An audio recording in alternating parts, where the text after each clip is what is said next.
and peace. May we listen to the speaker with open hearts so that we always choose the most productive, positive,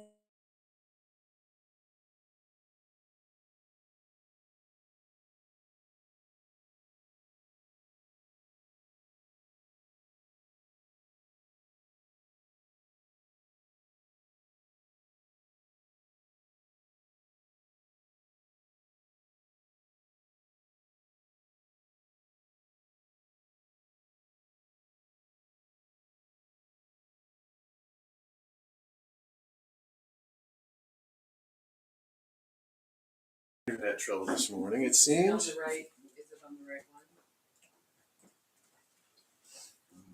Do we want to give it a moment?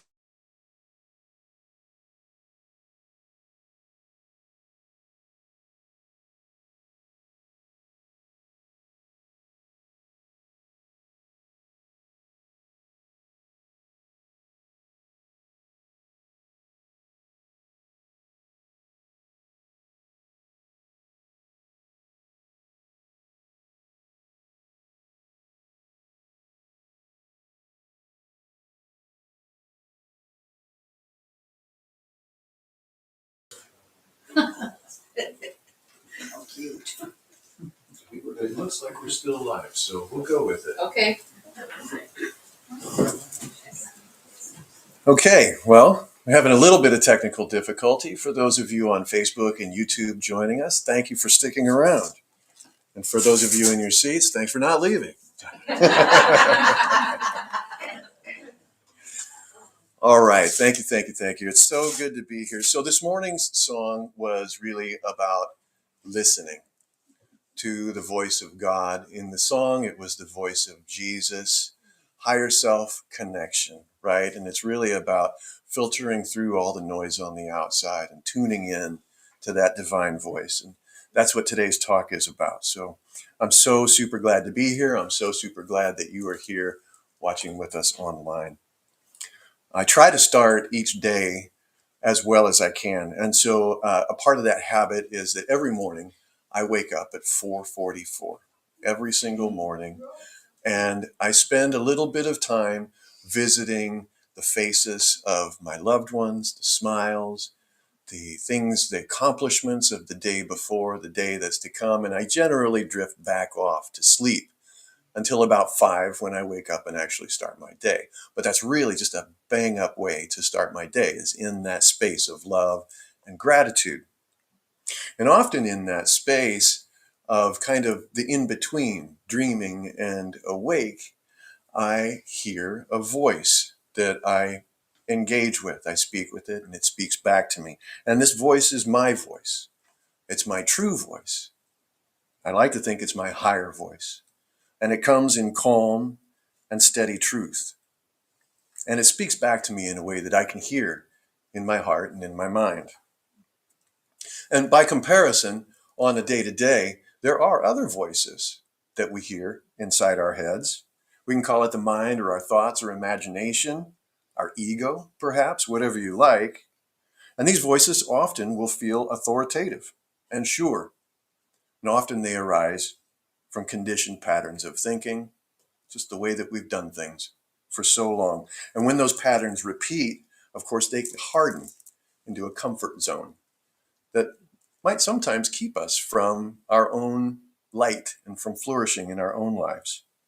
And we might even find ourselves comfortable in the discomfort of whatever it is that we're stuck in. And so with these different voices in our minds, in our hearts, which ones do we want to listen to? Which ones do we want to converse with? Which do we want to bring forward in our lives? And how do we do that? Well, sometimes, once in a while, I have experiences that give me a window into that question, a moment where I get to witness, learn, and hopefully share a little bit with other people in my life.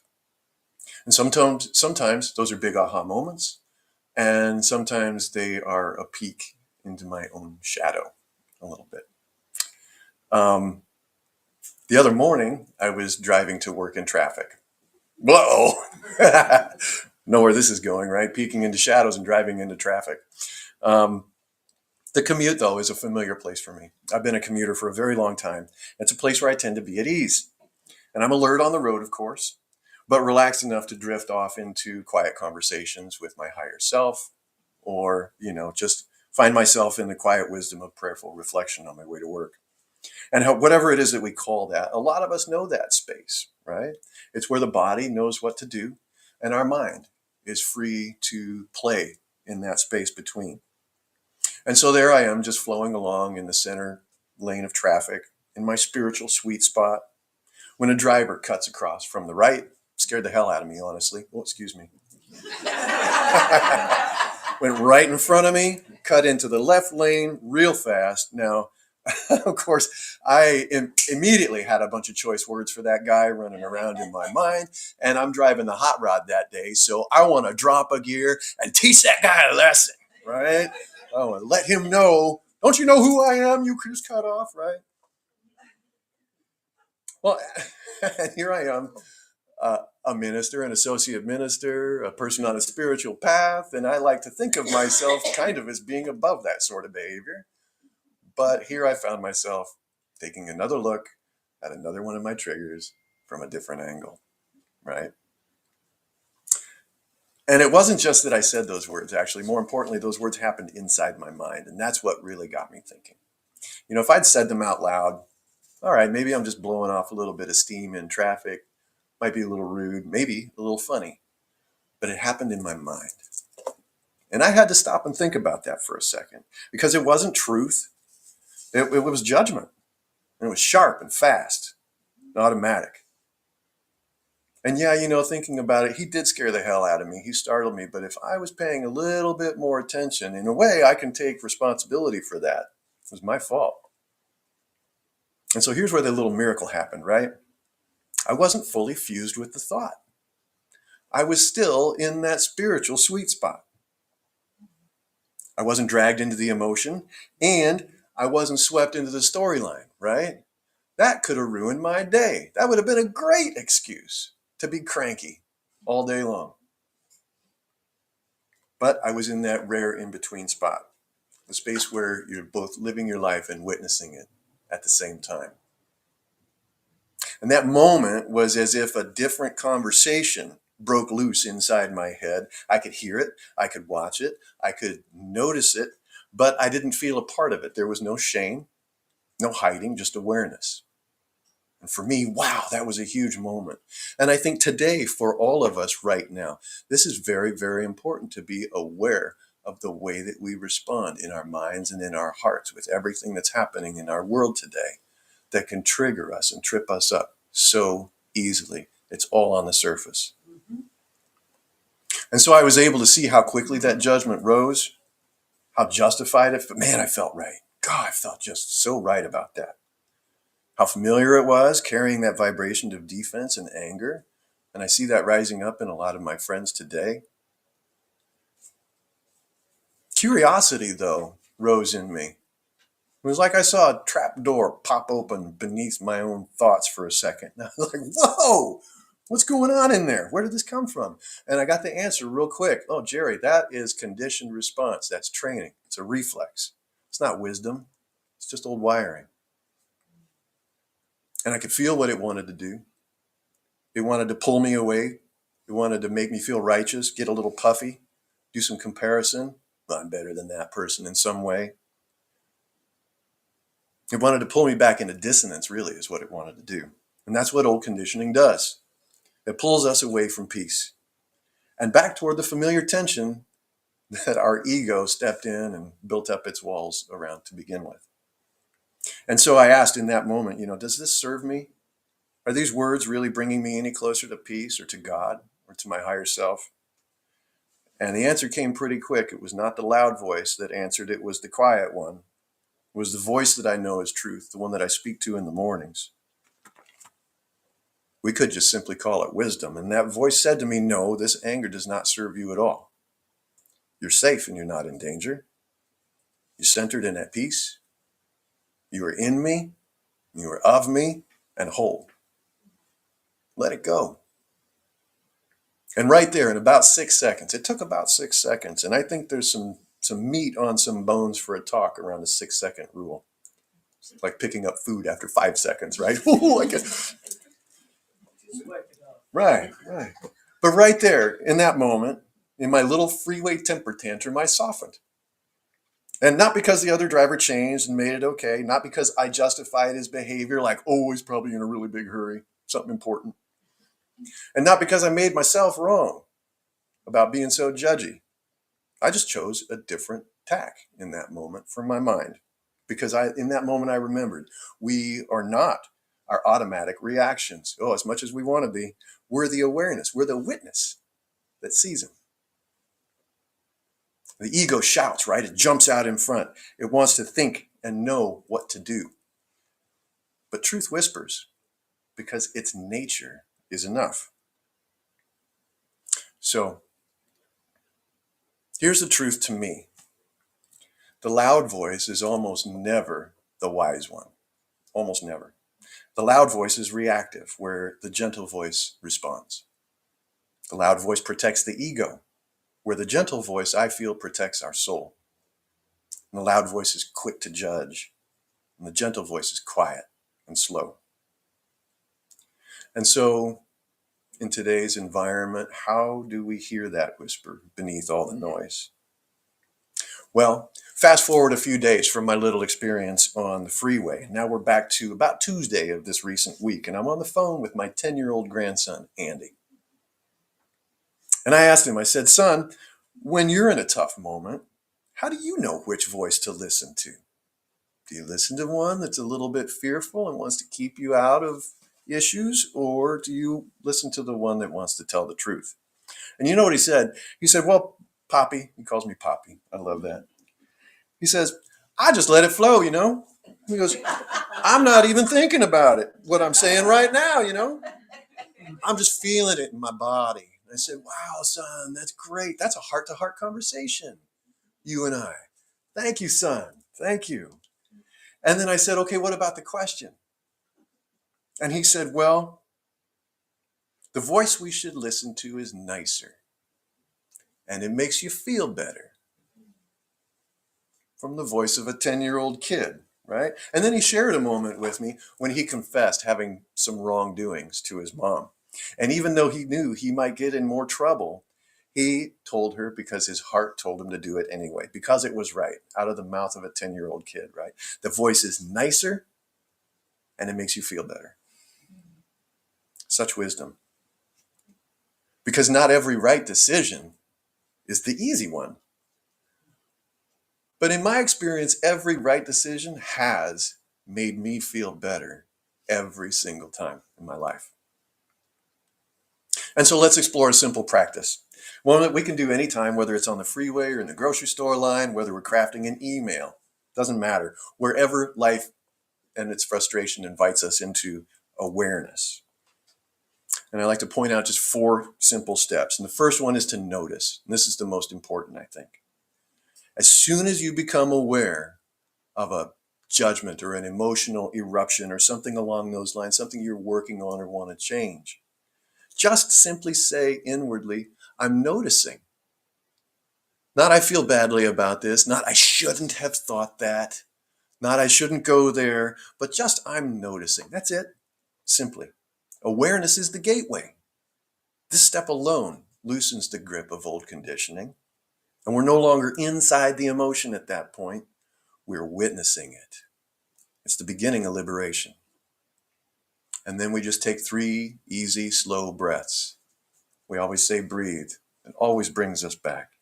Nothing fancy, just a simple inhale and an exhale. And inhaling again. I can feel it already. And exhale. And one last time.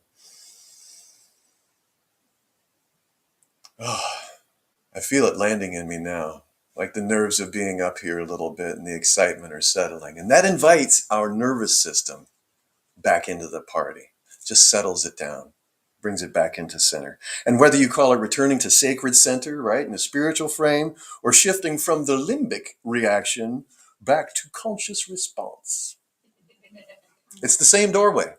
It's the same thing. So point 3, ask.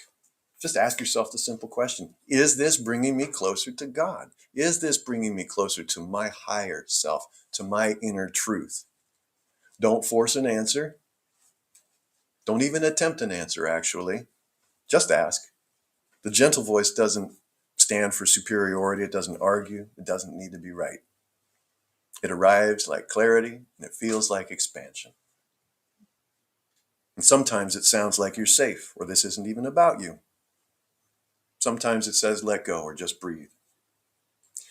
Ultimately, though, the message always moves us closer to peace and away from fear and urgency. And I feel that's how we know the right voice to listen to. Point 4 is make a choice. It's really simple, a 1 or a 0, a yes or a no. It's not our intention, mind you, mine anyway, to silence the loud voice. There's value there. There's information there. We're just simply learning not to let it drive, right? Both voices may speak. That's the human condition, but only one needs to be heard, and we can always remember who's in the driver's seat. And with practice, the gentle voice becomes easier to hear, and the loud voice's spell begins to fade. And in time, we discover that the quiet voice isn't quiet because it's weak. It's quiet because there's strength and certainty beneath it all. So from insight to integration, how do we bring this into our daily lives? Well, experiences like this for me was a freeway moment. For others, it might be political news. For many of us here in Oregon, we're very concerned about what's happening to our less fortunate people, availability of food and things of that nature. It's all very, very serious. And these are all invitations, because real spirituality isn't just on meditation cushions, right? Or in sacred rooms or out beneath the stars. These are beautiful places to find ourselves. But our greatest classroom is in everyday life. It's in line at the store. It's on the freeway, in the office. It's in relationships that stretch us. So let's translate that inner hearing into a practical action. Remembering that we're invited every day to just simply notice. Don't put a label on it. Don't judge, no shame. Just notice. Ah, there you are, old reaction. I see you, but I am not you. And then we listen for the voice beneath the noise, the gentle voice that reminds us I am safe. I can make a choice. I can respond rather than react. And then we choose. And our choices, our times don't have to be dramatic, but they can just be standing in line or feeling unimportant or something like that. And we just say, I'm noticing. And we breathe, and we ask that question. Which voice is speaking now? Is it the loud one, or is it the quiet, loving one? And if it's the loud one, that's great. You've identified it. You've noticed it. That's a win right there. And if it's the gentle one, trust it. Follow it. Either way, we're practicing and we're growing. And we can let this become ritual every day in small moments. And over time, like the beads on a mala or a rosary, these moments will string together and form a totally new way of being. Transformation comes from consistency. And when we're in doubt, when we catch ourselves having made that choice or having made the wrong choice, we can always remind ourselves, I can choose again. That's a great mantra. It's a forgiving mantra that releases us. No matter what just happened, you can always return. And so, my beloved friends, remember that the world outside is a reflection of the world within, and that every sharp word and every hurried misunderstanding is an invitation for us to pause, to breathe, and to soften. May we learn to trust the quiet voice. May we recognize the sacred hidden in the ordinary, in traffic and conversation, in our own restless minds. And may we listen to that voice that reminds us we're held, and we're guided, and we're supported. And when that loud voice comes, and it will, may we greet it with curiosity instead of shame, with compassion instead of resistance, and listen beneath it for that greater song. As we return to our daily lives, to the dishes and the emails and the deadlines and the traffic, may we also remember that every moment is holy when it's met with awareness. That every scene, every ordinary scene is lit from within. And there is nowhere that the divine isn't already moving and breathing and calling us to return to our peace. So may we walk gently. May we choose love. May we remember who we are. And may these things be so. So we'll move into a short meditation. Let's just take a nice, easy, deep breath in, allowing our shoulders to fall down away from our ears and our faces to relax. Allow our jaws to slack a little bit. And feel the forces of gravity on our bodies, holding us down to our chairs and connecting us to earth and to all things rooted in love. And now we consider, when was the last time you heard that loud voice? Was it frustration in traffic? Or judgment of someone or something? Maybe it was directed inward.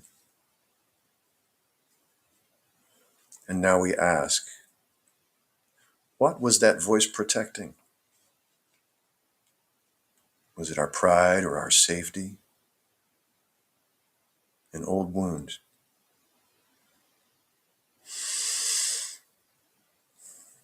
And now consider, what might the gentle voice have said? Would it have offered compassion or understanding?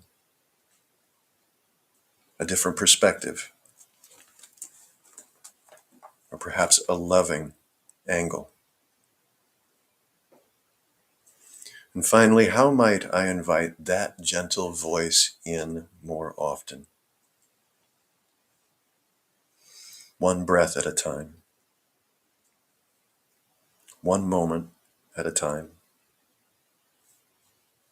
And one simple choice at a time. We are learning. We are growing. And we are remembering who we are.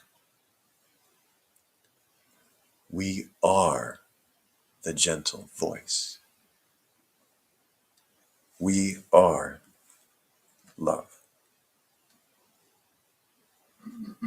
And taking in a nice deep breath and holding it at the top with a gentle release, go ahead and wiggle your fingers and toes and join us back in the room. And we'll get ready for our offering portion of the service.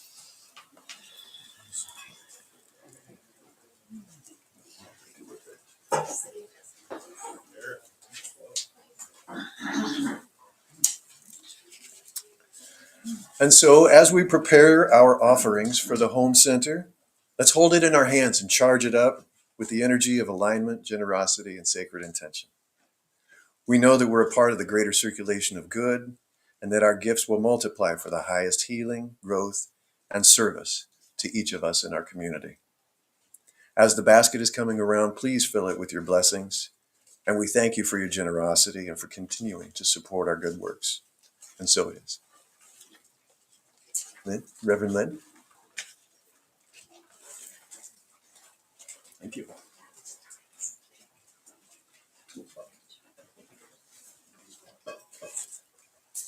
It's got to go way down for me.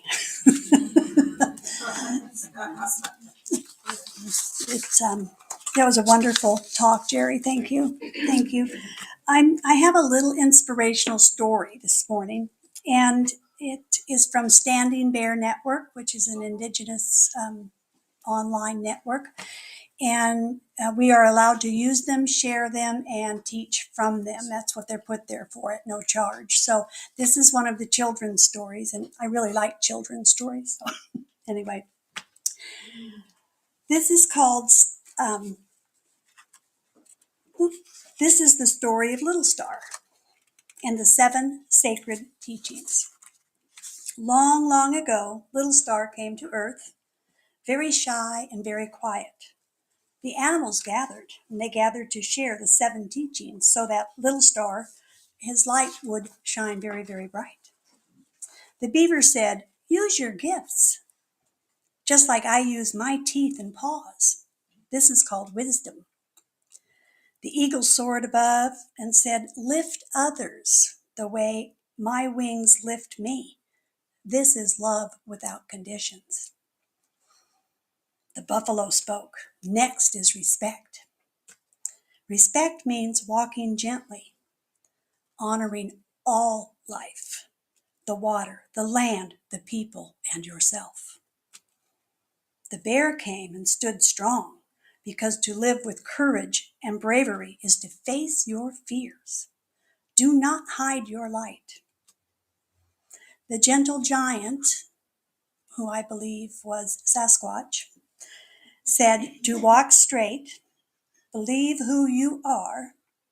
That is honesty and truthfulness in living without pretending. The wolf came quietly and said, no one walks alone. Know that you are part of a pack, no higher, no lot lower than any other. That is humility. At last, Turtle came and said, all these teachings live together. To follow them each day is to walk in the great truth. And so Little Star was shining so bright and took these teachings back to the sky so that all children would remember that when we live these teachings on a daily basis, we shine bright just like the stars. And now if you would join me for our closing prayer.